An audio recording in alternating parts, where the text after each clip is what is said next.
The Post Office Horizon scandal has caught the imagination of the British public thanks to an ITV drama, and people are looking for justice. So far, that's included the boss of the Post Office between 2012 and 2019 handing back her CBE. Her decision came after over 1 million people signed a petition calling for her honour to be revoked. It was an insult which added to their injury. His honours list. A moment depicted in the recent drama about the Post Office scandal. Paula Venables has got the CBE. Joking.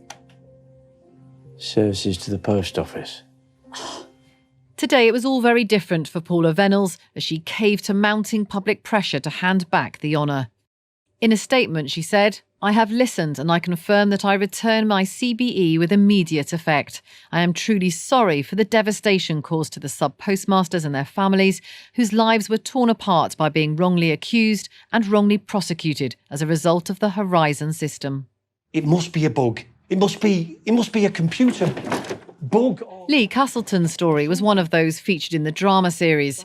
He went bankrupt after being falsely accused of stealing £25,000. So what does he make of Paula Venables' decision? It kind of was a kick in the teeth back then. Now it's full circle, I suppose. And we've got to a point where now it's acceptable that the moral decision to hand it back is the right decision. I personally have spent many, many years not being listened to. And I'm thankful that people are listening now. And I think people really are listening. I think there's been a real step change. Lee Castleton, a very brave man, is certainly correct. There has been a real step change in the public's approach to the victims of the postmaster scandal. But personally for me, a CEO handing back her honour is far from real justice. This scandal ruined people's lives. Over 700 people were falsely convicted because of faults in a computer system. And 4 people, tragically, took their own lives. Now, those 4 are no longer around to be vindicated in the way Castleton and other postmasters belatedly are. They died with their employers maintaining they were guilty. Now, of course, Paula Venables handing back her CBE isn't all that's happening in response to this public outcry. Rishi Sunak has suggested that all falsely convicted postmasters could have their convictions immediately overturned. But this miscarriage of justice meant innocent people went to prison, right? And if people high up at the post office knowingly let that happen, well, perhaps they should get a taste of prison too, right? And I don't say that in the spirit of an eye for an eye, right? We have to punish these people because they've done, because they're evil and terrible. No, I say this because we want to dissuade bosses from doing this in the future. There are incentives at the moment which encourage people to cover up stuff such as this. We need to make sure the incentives are to not cover up things such as this. Now, the first phase of the cover-up in this case is summarised by Computer Weekly. Now, we don't quote Computer Weekly very often on this show, but they, in fact, played a key role, probably the key role, in breaking this whole story. They write, almost immediately after the installation of Horizon at post office branches, there was an increase in the number of sub-postmasters experiencing accounting shortfalls that they could not explain. Many had never previously experienced such shortfalls. Under the paper-based system, they could track back and find the cause, but not anymore. So I'm sure many of you will have watched the drama by now. That's what was so painful for people. They were being told there was the discrepancy. Before, if they were told there was a discrepancy and they didn't think it was there, they could look at the paper record, right, and see, oh, this is what's gone on. Now it was just computer says no. Computer says you've stolen £10,000.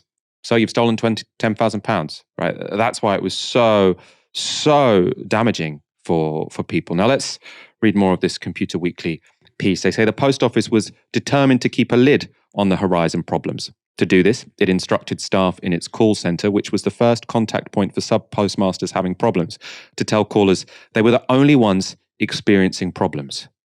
It went further than this by using its legal teams and deep pockets to defend itself against accusations, in court if necessary. It bragged about stopping sub-postmasters from jumping on the Horizon bashing bandwagon when it silenced them.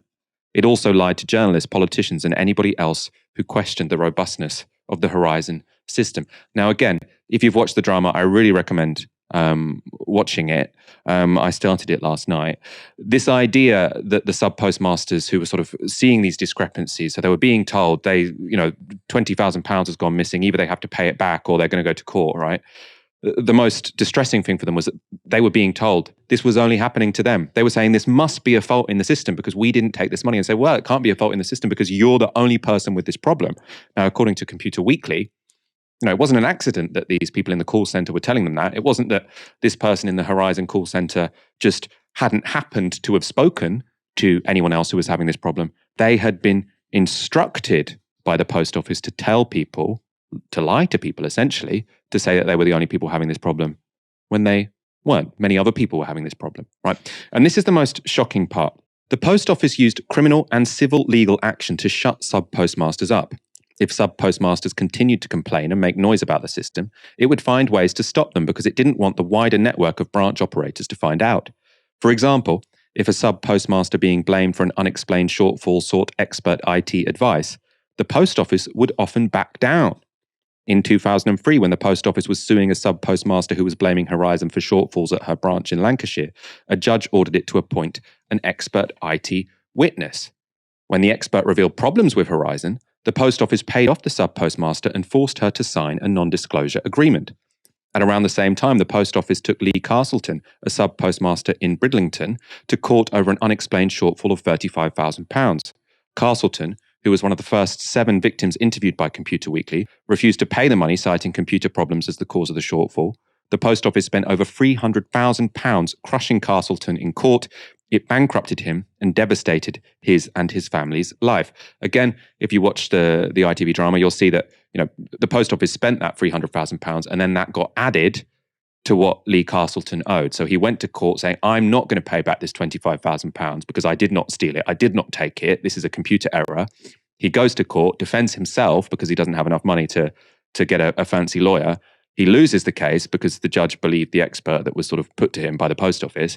And then he ends up with a debt of £335,000 because he has to pay the post office legal costs as well. And what this is saying is that they knew there were faults. They knew there were faults and they covered it up. If they thought that they were about to lose a case when it came to faults in the Horizon system, they'd end the case and pay off the person and get them to sign a non-disclosure agreement. Why a non-disclosure agreement could possibly be acceptable in this situation, I don't know. That's supposed to be for sort of commercial secrets. A non-disclosure agreement is so you don't go to another company and share all the information you've got from one company. It's not to keep errors a secret, or it shouldn't be. So as this shows, the cover-up began as early as 2003, and until 2009, the post office was successful in keeping those wrongly accused isolated and alone. That was key to their strategy. That all changed in 2009, though, when Computer Weekly published allegations about Horizon, and when Alan Bates, so he's the main protagonist in the ITV drama, founded the Justice for Sub-Postmasters Alliance. Now, crucially, this organisation is what enabled wrongly accused postmasters to meet each other and get organised, right? So they knew that they weren't alone. They can now get organised. And they then went to MPs, and under pressure from MPs, the post office brought in external investigators. So you might think, oh, this is the happy ending. This is when justice was done. But it wasn't. It didn't end there. Nick Wallace wrote the definitive book on the post office scandal. The Post Office in 2012 were persuaded by the Justice for Sub-Postmasters Alliance and the then James Arbuthnot, now Lord Arbuthnot, who was an MP, Joe Hamilton's MP, one of the sub-postmasters who featured in the ITV drama, to get independent investigators into the Post Office to have a look at the Horizon IT system, this accounting system which sits on the counter of every single post office in the country, and find out whether there was anything wrong with it. Now, Second Sight spent a year investigating inside the post office, and their conclusions in 2013 proved beyond all reasonable doubt that there were serious issues with the Horizon IT system and the post office's business processes and its prosecution function.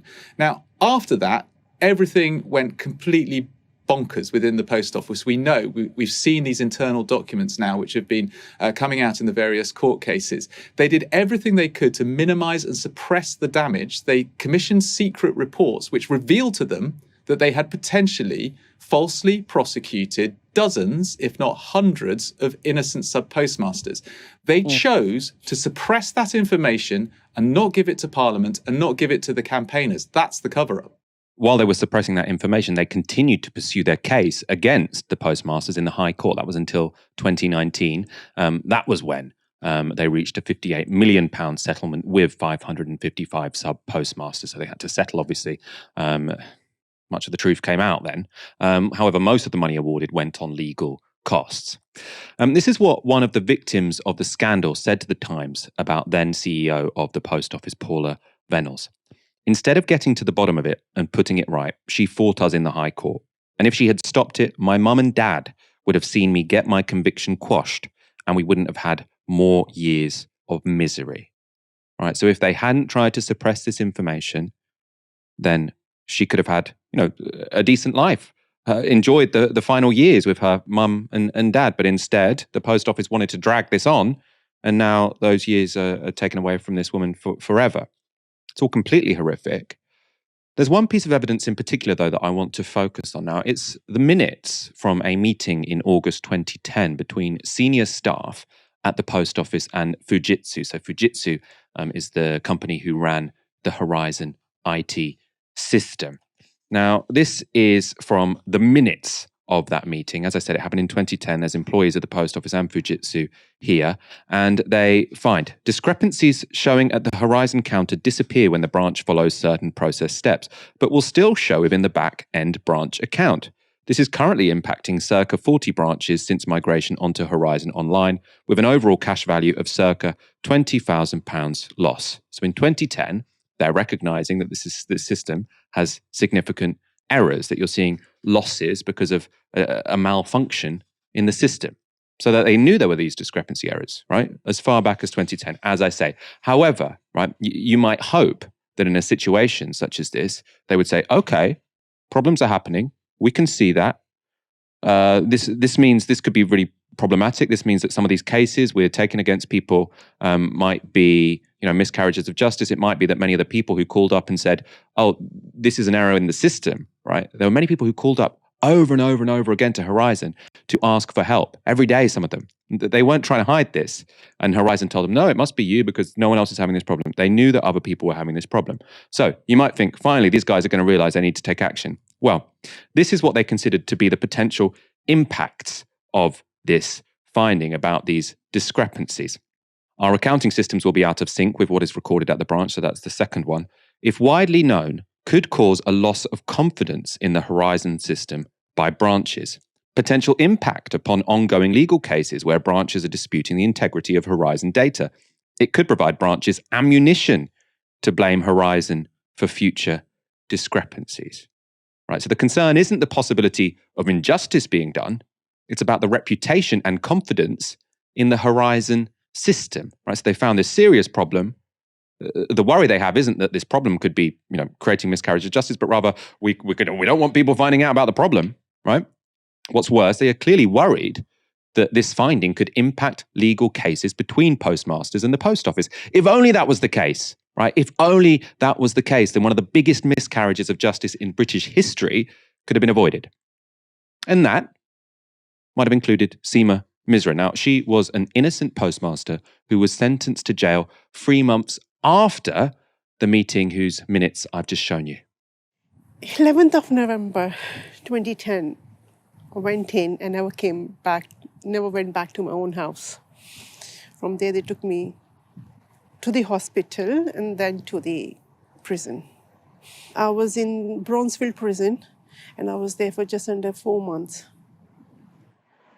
The news came when the trial was going on. I found out that I'm pregnant. So it was like a happy moment. We couldn't enjoy it as a family either because the case was going on and everything. So it was just like mixed feeling. But now, if I would have been pregnant, I would have killed myself. Probably that's why God saved that special occasion for that time. He knew that. I was sentenced for 15 months. So I came out on tag on 7th of March. I went in the labor with my tag on. Even the happy moments in my life got that post office tag on. Such heartbreaking testimony, right? And when I first read about that story, about the case of this woman, you say, oh my God, she was sent to prison when she was pregnant, right? For this crime she didn't commit.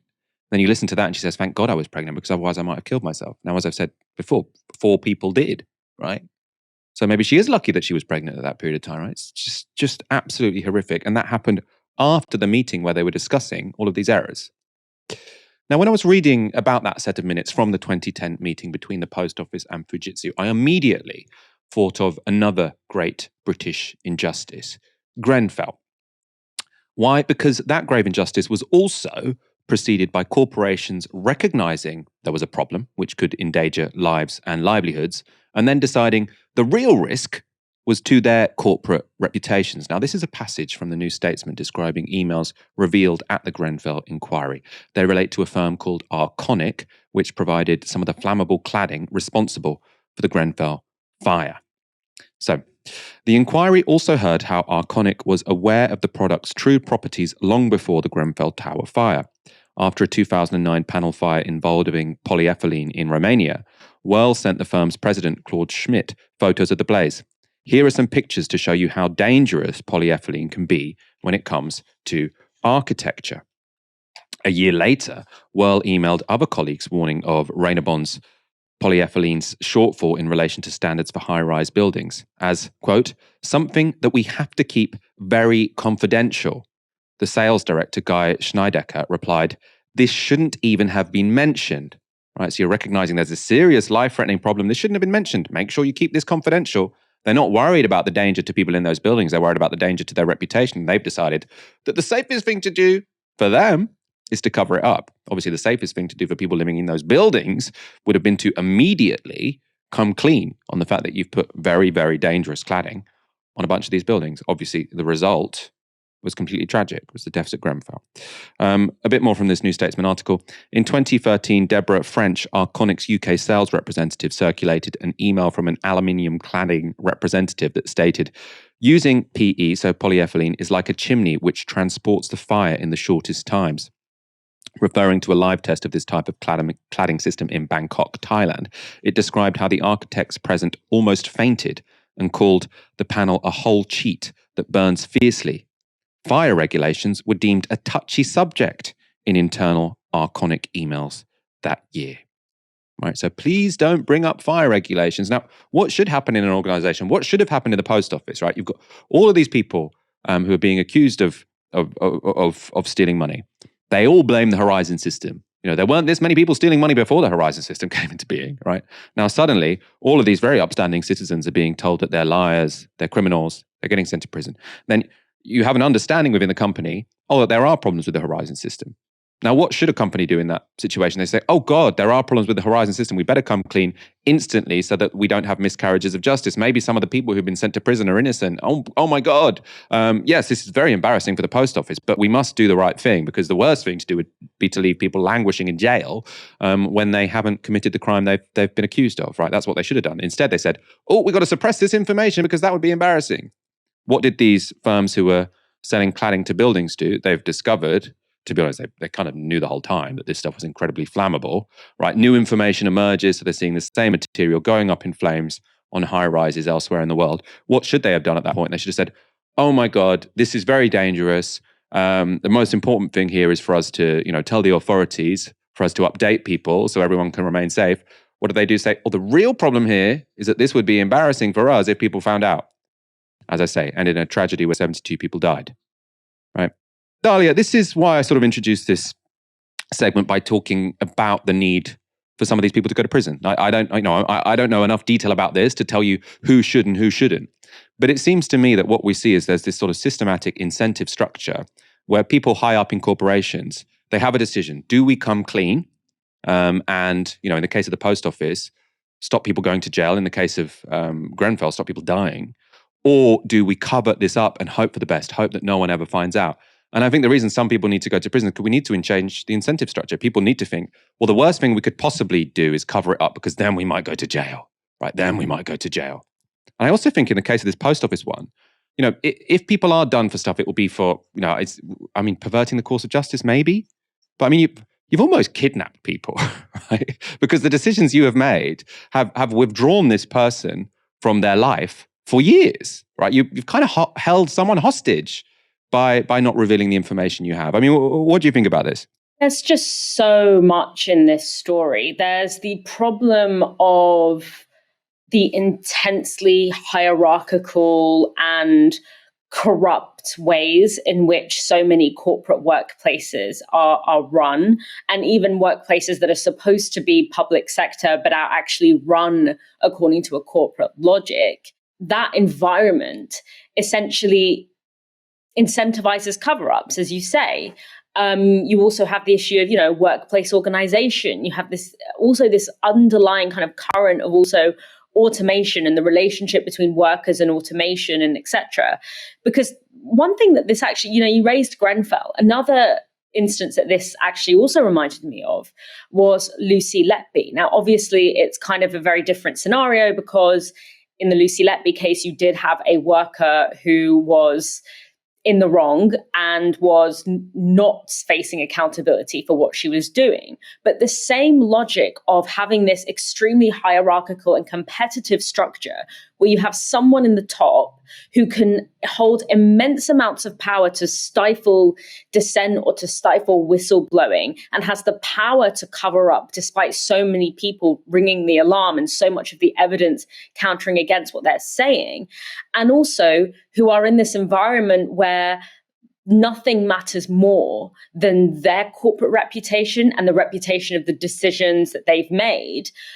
Those two things together create an incredibly toxic environment. And to me, the real way that we prevent this from happening again is not so much trying to shape or change the behavior of those individuals that get to the top, but rather to actually create an environment where no single person or no small group of people actually even have that power to begin with to stifle dissent in that way and to essentially prevent workers from being able to even communicate with one another. It's not lost on me that the ball started to get rolling on the whole question of actually settling what had happened, not only when there was this investigation by Computer Weekly, but when one of the victims of this scandal set up an organization where workers could come into contact with one another and break through the gaslighting that the company had done to essentially tell workers, well, you're the only one with this problem.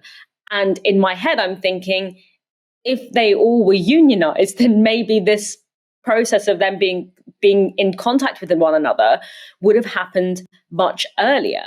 And so I think it's about really revisiting the kind of power structures that exist in so many of our workplaces. But there's also this other thread that kind of runs through the story, which is what happens when automation takes place in work. Because at the end of the day, what happened here was that you had kind of paper or manual ways of processing paperwork. And the idea, what this manager wanted to do was essentially to introduce this computerized system that would make everything cheaper, that would make everything more efficient.